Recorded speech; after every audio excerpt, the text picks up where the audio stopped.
अस्सलामु अलैकुम वरहमतुल्लाहि वबरकातुहू। हाय गाइस, कैसे हैं आप लोग। मैं उम्मीद करता हूँ अल्लाह ताला के करम से आप सब खैर खैरियत से होंगे और अल्लाह ताला आपको अपनी हिफ्ज़ व अमान में रखे, आमीन। आज मैं हाज़िर हुआ हूँ एक नए मौजू के साथ, नए टॉपिक के साथ, जो कि बहुत ही अहम होने वाला है। वो है एक बीमारी के बारे में जिसे दमा कहते हैं, सांस की बीमारी दमा। दमा की वजूहात क्या हैं और उसका इलाज क्या है, इसके बारे में हम बातचीत करेंगे।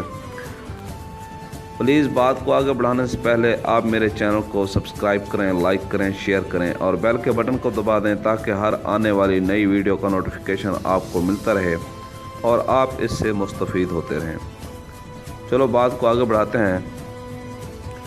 दमा हवा की नालियों में तंगी से होता है और बलगम पैदा हो जाता है, जिसके सबब सांस लेने में दुश्वारी होती है। इस मर्ज़ में सबसे पहली और बड़ी अलामत खांसी है। मर्ज़ मामूली खांसी से शुरू होता है और खांसी शिद्दत इख्तियार कर लेती है, यानी कि फिर दमा हो जाता है। कोई बार बार खांसता है और खांसते हुए हाँफता है और कोई खांसता ही रहता है।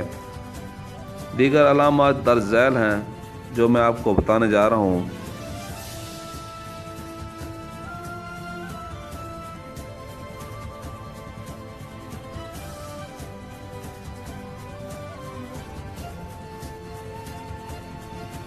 सांस लेने में शिद्दत की तकलीफ़ होती है और तकलीफ़ भी शदीद महसूस होती है। सांस फूल जाता है, मुसलसल खांसी के दौरे पड़ते हैं, पेशाब ज़्यादती से आता है, यानी कि बहुत ज़्यादा पेशाब आता है। रात में खांसी ज़्यादा हो जाती है, नींद में दुश्वारी हो जाती है, बेचैनी हो जाती है, नींद नहीं आती रात को। हुआ ये इलामात एलर्जी से मिलती जुलती हैं, मगर शदीद खांसी काबिल तफ्तीश है। कुछ मरीज़ों में ये सब अलामत एक ही साथ ज़हर हो जाती हैं, जबकि कुछ मरीज़ों में ये अलामत कम ज़हर होती हैं और बर वक्त इलाज मर्ज़ को बढ़ाने से रोक सकता है, यानी कि जल्दी इलाज किया जाता है, मर्ज़ को रोक सकते हैं। दमा की वजूहात की मर्ज़ की कोई एक वजह नहीं, ताहम मुख्तलिफ अफराद में मुख्तलिफ वजूहात की बिना पर दमा का मर्ज़ हो सकता है या पाया जाता है।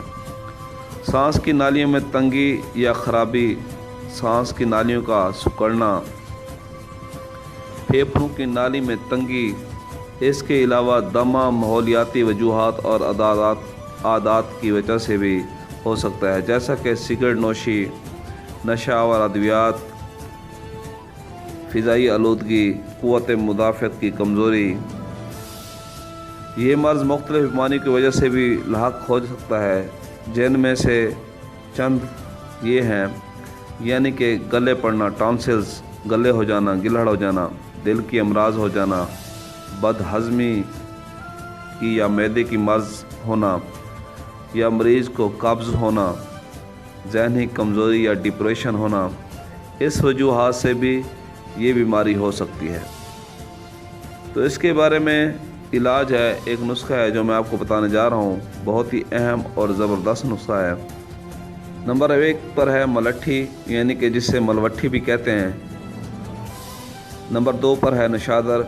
नंबर 3 पर है काकड़ सिंगी। नंबर 4 पर है फिलफिल दराज।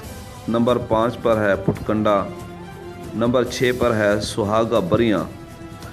बनाने का तरीका कुछ यूँ है। सुहागों को पहले किसी बर्तन में या गर्म तवे पर डालकर बरियाँ कर लें, यानी कि भून लें। फिर तमाम अशिया को इकट्ठा कूट पीस लें जो बाकी हैं। इसके बाद 1000 mg वाला कैप्सूल भरें। कैप्सूल बच्चों के लिए 500 mg वाला और उससे छोटे जो हैं उनके लिए 250 mg वाला और बड़ों के लिए 1000 mg वाला। दिन में 3 दफ़ा इसको खाना है, इस्तेमाल करना है नीम गर्म पानी से। ये इलाज है, इंशाअल्लाह मरीज़ ठीक और सेहतयाब हो जाएगा।